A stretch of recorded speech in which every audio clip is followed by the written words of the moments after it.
Yes, students, good morning, all of you. So, students, yesterday we have done the preparation of aldehyde. So, today we will start with the topic preparation of ketones.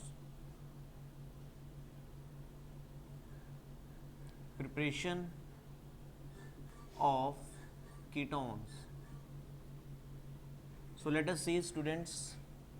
इसमें क्या होता है देखिए, हमको पहले हमने सबसे पहले जो मेथड ऑफ प्रिपरेशन करी थी वो करी थी preparation of aldehyde and ketone. It means in that preparation, in that method we can prepare aldehyde and ketone both with the same reagent. In second method मतलब कि जो हमने सेकंड प्रिपरेशन करी तो सेकंड प्रिपरेशन में सिर्फ हमने aldehyde करा, मतलब कि उस मेथड से सिर्फ और सिर्फ हम एल्डिहाइड बना सकते हैं. अब हम यहाँ पर वो मेथड करेंगे जिससे हम सिर्फ और सिर्फ कीटोन बना सकते हैं. तो यहाँ पे फर्स्ट मेथड है from acyl chloride. From acyl chloride. So students, हम यहाँ पर क्या करते हैं, ग्रिग्नार्ड रिएजेंट लेते हैं RMGX, और ग्रिग्नार्ड रिएजेंट को हम बेसिकली कैडमियम क्लोराइड के साथ रिएक्ट करा देते हैं. Cadmium chloride. By this we will get di alkyl cadmium. Di alkyl cadmium हमको क्या मिल जाता है, डाई एल्काइल कैडमियम. मतलब कि यहाँ पर दो मॉलिक्यूल यूज होंगे, ठीक है ना, दो R निकलेंगे और दोनों के दोनों R कहाँ जाएंगे, इसके पास, और हमको क्या मिलेगा साथ में MgXCl. ठीक है ना. चलिए सेकेंडली फिर हम क्या करते हैं, एसाइल क्लोराइड लेते हैं. एसाइल क्लोराइड को डाई एल्काइल कैडमियम के साथ ट्रीट करेंगे and we will get R. यहाँ पर देखिए क्या होगा बच्चों, क्या बनाना है हमको, कीटोन. तो बेसिकली यहाँ से क्लोरीन निकलेगा, दो मॉलिक्यूल एसाइल क्लोराइड के लेंगे हम, दोनों में से एक एक क्लोरीन निकलेगा और वो कैडमियम के साथ जाएगा और क्या बना लेगा, कैडमियम क्लोराइड. सिमिलरली यहाँ पर जब क्लोरीन निकलेगा तो उसकी जगह कौन आएगा, alkyl group, and we will get C+OR.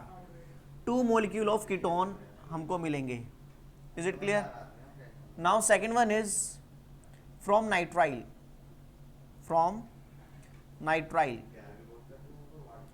देखिए यहाँ पर RCN साइनाइड है. आपको पता है यहाँ पर कार्बन और नाइट्रोजन के बीच में ट्रिपल बॉन्ड होता है. जब यहाँ पर ट्रिपल बॉन्ड होता है तो हम क्या करते हैं, इसको ग्रिग्नार्ड रिएजेंट के साथ ट्रीट करते हैं, सपोज RMGX. तो यहाँ पर होता क्या है बच्चों, ये एल्काइल ग्रुप इस कार्बन के ऊपर अटैक करता है, यहाँ से एक बॉन्ड टूट जाता है, दोनों इलेक्ट्रॉन इस नाइट्रोजन के ऊपर आ जाते हैं और MgX जाकर इस MgX जाकर इस नाइट्रोजन के साथ कनेक्ट कर जाता है और हमको मिलता है RCR double bond NMgX. Is it clear. So now further hydrolysis हम करेंगे यहाँ पर. इसका फर्दर हाइड्रोलिसिस करने पे RCR double bond O plus MgOH हमको मिलेगा. Is it clear. Third one हम यहाँ पे करेंगे, वो है बाय फ्रॉम बेंजीन और substituted benzene. From benzene and substituted benzene. Students आप देख सकते हैं यहाँ पर, अच्छा यहाँ पर हमने क्या बनाया है, कीटोन. Is it clear. अब यहाँ पर बेंजीन और सब्स्टिट्यूटेड बेंजीन कह लीजिए. देखिए हमको यहाँ पर क्या करना है, फ्रॉम फ्रीडल क्राफ्ट एसाइलेशन करना है.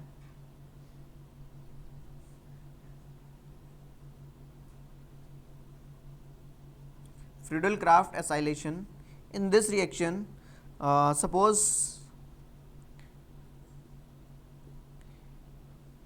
we react the benzene with CH3 C double bond OCl.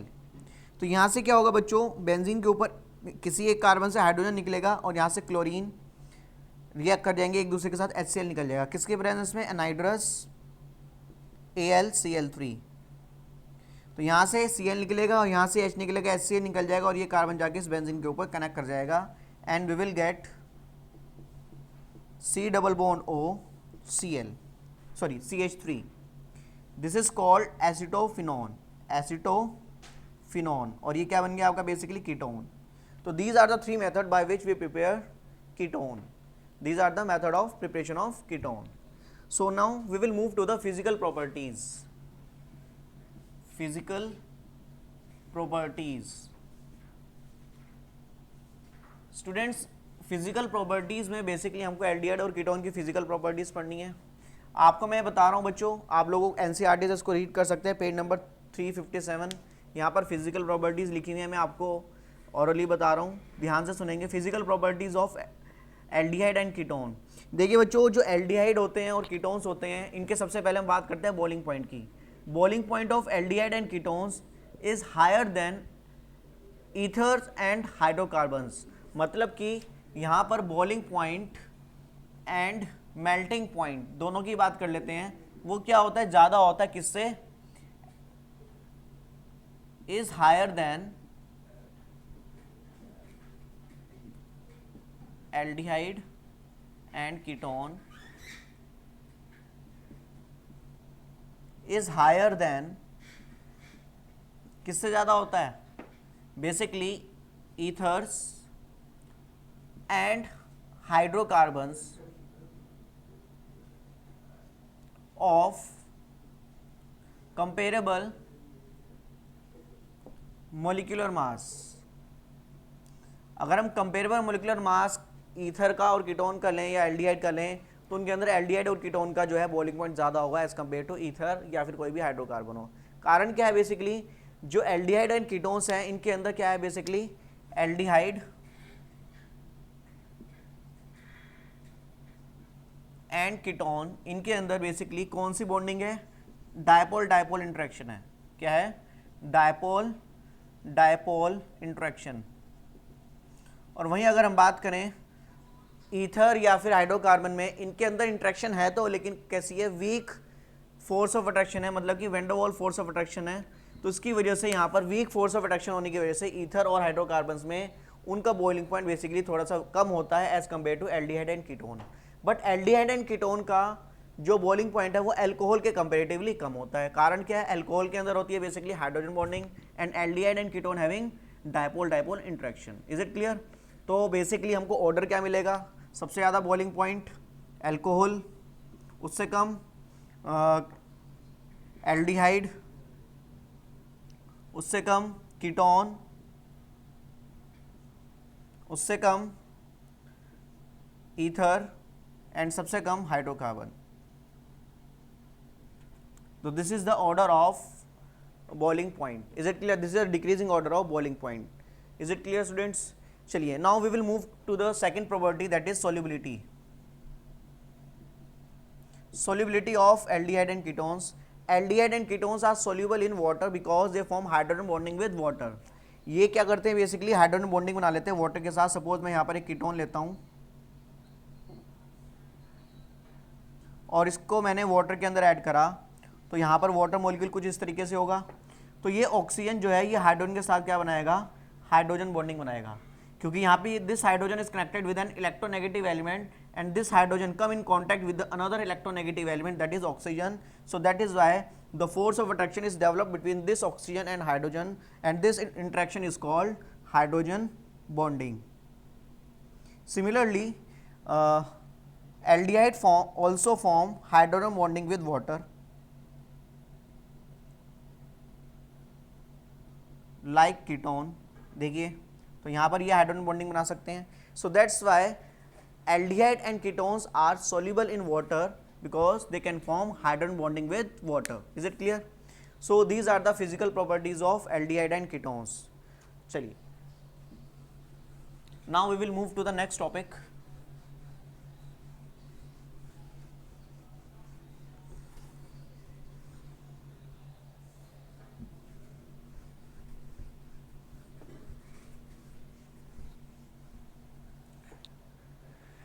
Next topic is chemical reactions. अब हम यहाँ पर कुछ केमिकल रिएक्शंस देखेंगे। Chemical reactions. So first chemical reaction जो हमने देखना है, न्यूक्लियोफिलिक एडिशन रिएक्शन। यहाँ पर बेसिकली हम मैकेनिज्म देखेंगे कि कैसे न्यूक्लियोफिलिक अटैक करता है। Nucleophilic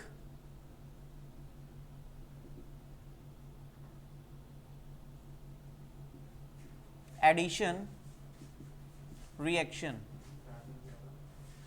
nucleophilic addition reaction. In the nucleophilic addition reaction, suppose this is a carbonyl group, suppose this is a carbonyl group, ये carbonyl group है, ये एल्डिहाइड के अंदर भी हो सकता है, कीटोन के अंदर भी हो सकता है. सपोज ये न्यूक्लियोफाइल आएगा, न्यूक्लियोफाइल क्या करेगा, इस कार्बन के ऊपर अटैक करेगा परपेंडिकुलरली, और यहाँ पर क्या है, कार्बन और ऑक्सीजन के अंदर ज़्यादा इलेक्ट्रोनेगेटिव ऑक्सीजन है. So this bond pair will break and this pi electron shift to this oxygen atom. ये जो पाई इलेक्ट्रॉन्स हैं ऑक्सीजन के ऊपर शिफ्ट हो जाएंगे, तो ऑक्सीजन के ऊपर नेगेटिव चार्ज आ जाएगा एंड इस कार्बन के ऊपर पॉजिटिव चार्ज आएगा. That's why this nucleophile attack to this carbonyl carbon and we will gate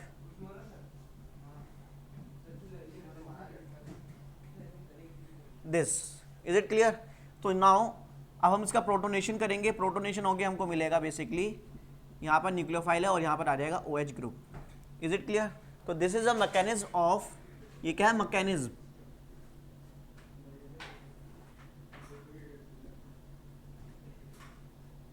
mechanism है basically addition of nucleophile. Is it clear? Now second one is reactivity. Nucleophilic addition reaction के अंदर हमको देखना reactivity के बारे में. अच्छा, एक चीज और है बच्चों, यहाँ पर ये कार्बन कैसा है, sp2 हाइब्रिडाइज कार्बन है एंड ये कार्बन कैसा हो जाएगा, sp3 हाइब्रिडाइज. जब ये रिएक्ट कर जाएगा तो sp3 हाइब्रिडाइज कार्बन बन जाएगा. नेक्स्ट बात करते हैं रिएक्टिविटी.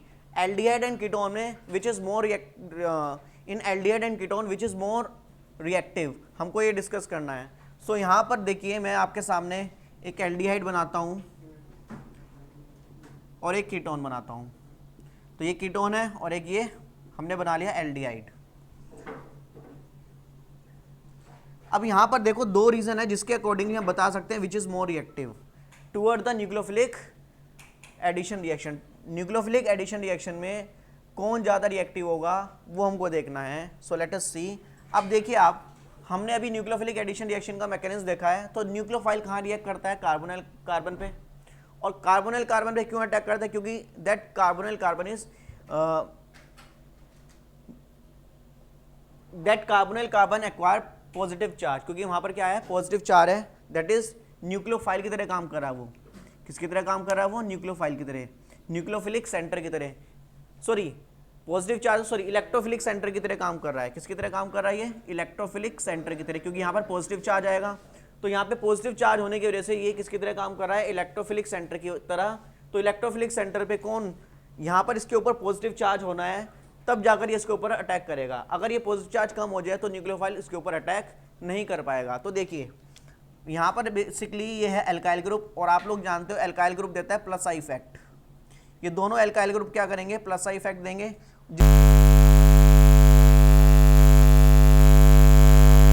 ही एल्काइल ग्रुप है, यहाँ पर प्लस आई इफेक्ट आएगा. तो लेकिन यहाँ पर सिर्फ एल्डिहाइड के केस में एक ही एल्काइल ग्रुप है. बट अगर हम यहाँ पे देखें कीटोन में, यहाँ पर दो एल्काइल ग्रुप हैं, दोनों के दोनों प्लस आई इफेक्ट दे रहे हैं. और यहाँ पर कार्बन का जो पॉजिटिव चार्ज है वो कम हो जाएगा, ज़्यादा कम हो जाएगा एज कम्पेयर टू एल्डिहाइड के कार्बोनाइल कार्बन के कंपेरेटिवली. तो यहाँ पर इसको कहते हैं इलेक्ट्रोफिलिसिटी. इलेक्ट्रोफिलिसिटी आप एनसीईआरटी में देखेंगे, पेज नंबर 358 आपको एक पैरा मिलेगा रिएक्टिविटी. वहाँ पर आप उस पैरा को अच्छी तरह से रीड करेंगे, आपको यही चीज़ मिलेगी जो मैं आपको बता रहा हूँ. Is it clear? तो यहाँ पे सबसे पहला कारण जो है वो इलेक्ट्रोफिलिसिटी है.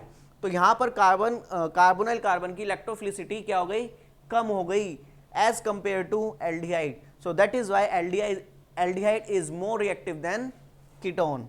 Second one is steric hindrance. Steric hindrance. अब देखिए बच्चों, अटैक किसको करना है, न्यूक्लियोफाइल को, इस कार्बोनाइल कार्बन के ऊपर. अब अगर ये कार्बोनाइल कार्बन को बेसिकली अगर स्टेरिक हिंड्रेंस मिलेगा, इस न्यूक्लियोफाइल को अटैक करने के लिए जगह नहीं मिलेगी, तो ऑब्वियसली बात है लेस रिएक्टिव हो जाएगा वो कंपाउंड. अब आप देखें यहाँ पर दो एल्काइल ग्रुप है बड़े बड़े, और यहाँ पर सिर्फ एक ही एल्काइल ग्रुप है बड़ा. तो यहाँ पर जो न्यूक्लियोफाइल अटैक करेगा उसको थोड़ा सा स्टेरिक हिंड्रेंस क्रिएट होगा, उसको स्टेरिक हिंड्रेंस मिलेगा यहाँ पर, जिसकी वजह से उसको अटैक करना मुश्किल हो जाएगा कीटोन के केस में. बट वहीं अगर हम बात करें यहाँ पर एल्डिहाइड में, यहाँ पर सिर्फ एक ही एल्काइल ग्रुप है, तो यहाँ पर जो स्टेरिक हिंड्रेंस होगा कीटोन के कंपैरेटिवली कम होगा, जिसकी वजह से न्यूक्लियोफाइल इजीली आकर अटैक कर देगा इस कार्बोनाइल कार्बन पे. सो that is why aldehyde is more reactive than ketone. Is it clear? So these are the two reasons due to which we say that aldehyde is more reactive than ketone in nucleophilic addition reaction. So students आज के लिए इतना करेंगे हम। I hope आप लोगों को clear हो गया होगा। So thank you all of you.